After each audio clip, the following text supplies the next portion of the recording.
തിരുവില്ലോമല പാമ്പാടി ഐവർമഠം ശ്മശാനത്തിൽ നടന്ന കളിയാട്ടത്തിൻ്റെ വിസ്മയിപ്പിക്കുന്ന കാഴ്ചകളിലൂടെ നമുക്കല്പനേരം യാത്ര ചെയ്യാം. ശ്മശാനഭൂമിയിൽ കളിയാട്ടം കൂടാനെത്തിയത് ആയിരങ്ങളാണ്.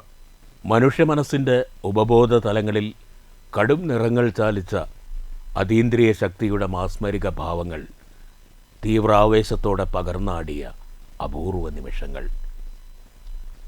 മരിച്ചുപോയവരുടെ മണ്ണിൽ ജീവിച്ചിരിക്കുന്നവരുടെ സംഗമം. പകൽ പോലും അവിടെ എത്താൻ ഭയമുള്ളവർ പോലും ആൾക്കൂട്ടത്തിൽ ഉണ്ടായിരുന്നു. ശ്മശാനഭൂമിയിൽ തീവെട്ടവും നേളുകളും ഒളിച്ചു കളിക്കെ ചുടലഭദ്രയുടെ നിറഞ്ഞാട്ടം. കത്തുന്ന ചൂട്ടുകറ്റകൾ തട്ടിത്തെറിപ്പിച്ച് ആർത്തട്ടഹസിച്ച് ചുടലഭദ്ര കുതിച്ചു പാഞ്ഞെത്തി. പിന്നെ തീക്കനൽ കൂമ്പാരത്തിൽ വീണുരുണ്ട് കാണികളെ വിസ്മയിപ്പിച്ച പൊട്ടൻ തെയ്യം.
മധ്യകേരളത്തിൽ അപൂർവമായി പ്രത്യക്ഷപ്പെടാറുള്ള തെയ്യരൂപമാണ് പൊട്ടൻ.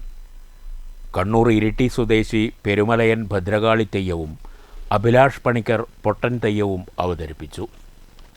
പൊട്ടൻ തെയ്യത്തിൻ്റെ അഗ്നിപ്രവേശനത്തിന് ശേഷം ഗുരുതിയോടെ കളിയാട്ടത്തിന് സമാപനമായി. നേരത്തെ കെ രാധാകൃഷ്ണൻ MP കളിയാട്ട മഹോത്സവം ഉദ്ഘാടനം ചെയ്തു. കേരള ഫോക്ലോർ അക്കാദമിയും ഐവർമഠം പൈതൃക സംസ്കാര സംരക്ഷണ സമിതി തിരുവില്ലോമലയും സംയുക്തമായാണ് ചടങ്ങുകൾ സംഘടിപ്പിച്ചത്.